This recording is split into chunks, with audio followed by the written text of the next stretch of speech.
How do you assess the way things played out, especially in those final moments?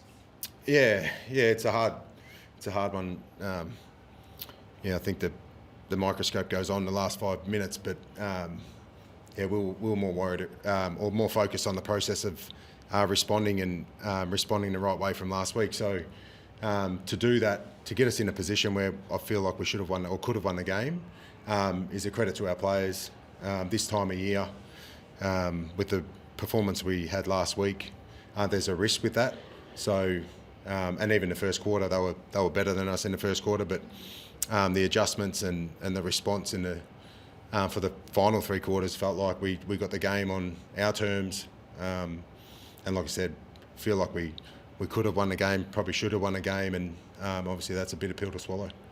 Just the lack of composure, maybe, or decision making in those final sort of 5-10 minutes, do you think? Or Yeah, a little bit. Yeah, close game scenarios are something you always train, and we just spoke about it just then. In the end, if you get one opportunity to win the game, it's a good result. We had 3 opportunities late in the game, and the players that miss those opportunities are obviously going to feel horrendous, but that's not fair. So, the process around getting a chance to hit the scoreboard in a close game scenario when they're going through, they put numbers back, things like that to save a game. The process is right. We've just got to fix our execution and our finish, and you'd get the reward at the end of it. So we just were unlucky we didn't today. Looked really solid when you were moving the ball in transition at times there. How much did you try and get the game to open up a little bit? Because at times there it was pretty down.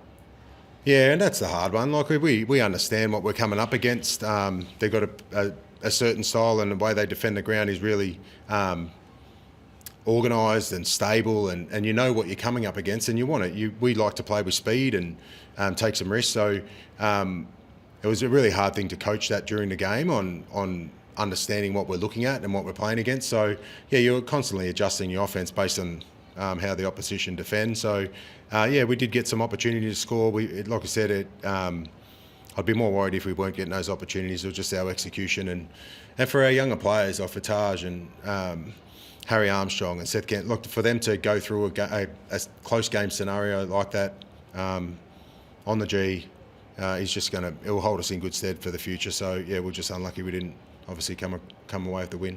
Was there a sense in that first quarter where they were just taking uncontested marks and just holding on to the footy that you got sucked into living in your back half a bit, but then once you released the shackles, you got the game on your terms a little bit more? Oh, well, when you're giving up 144 uncontested marks, you understand what style of footy they're playing, and but in saying that, it wasn't like I think they took 48 in the first quarter.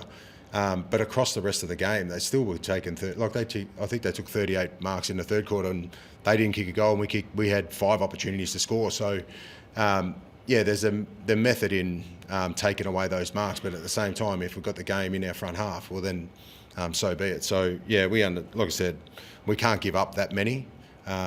We have got a young forward line that can struggle with that.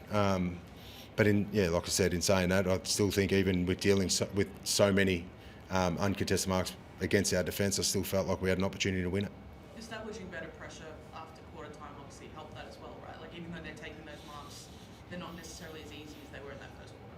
Yeah, no doubt. Yeah, like I said, the back end of the game after quarter time, I felt like we were the better team. Our pressure looked better. By the end of the game, the numbers are swayed the other way, but I understand what they were trying to do to take away our pressure, and we just weren't good enough by the end of the game. Didn't use a substitute? Can you talk us through that? No, we spoke about it. We spoke about it at 3/4 time. Like I said, it's all based around how the game's looking. Ryan Mansell tweaked his ankle, but he was getting through okay, and that was the only real issue in the game.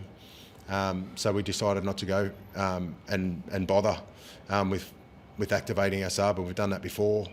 That was my decision in the end. Steely obviously gets an opportunity to play tonight if we decide to, but we've got a fresh player next week. So didn't feel like that was a reason why we didn't win the game. Royce Rioli's got another sort of rundown tackle. He looks quite rejuvenated. What sparked his sort of rejuvenation? Yeah, well, we do. We highlight that during the week. So, and like I said, there'll be a lot of things to highlight this week and celebrate pressure and our intensity, our aerial craft, like Noah Bolter's contest work and having Lynchy down there, and Harry Armstrong, like it gave us 3 focal points that we could go to and trust that contest. So we'll highlight that, and some of those things aren't with the ball, and we understand MJ's pressure, but he's getting some pure opportunity on offense, and he's using the ball better, and he's starting to round out his game, which is nice. And he's had a solid patch of form. He's starting to become a really consistent player that we understand what he's going to bring, which is awesome. So he's got 2 more games, and hopefully he can do the same. Do you feel, given everything that's been thrown at you this year, you're maybe a step ahead of where you maybe expected to be at this point of this year? No, not really. Not after we live week to week, and right now we feel like we left one out there. So at the end of the season, we'll review the season based on how we feel we went each week. There's been games we haven't been up to standard. There's been quarters that haven't been up to standard against really good teams. And then there's been games like this where we feel like we should have won the game, or we could have won the game. So, and the GWS game was exactly the same. So I don't care how many games we win or lose, but we just want to play a certain way. And today I felt like we played the right way. We just didn't get the result. Thank you. Thanks, guys.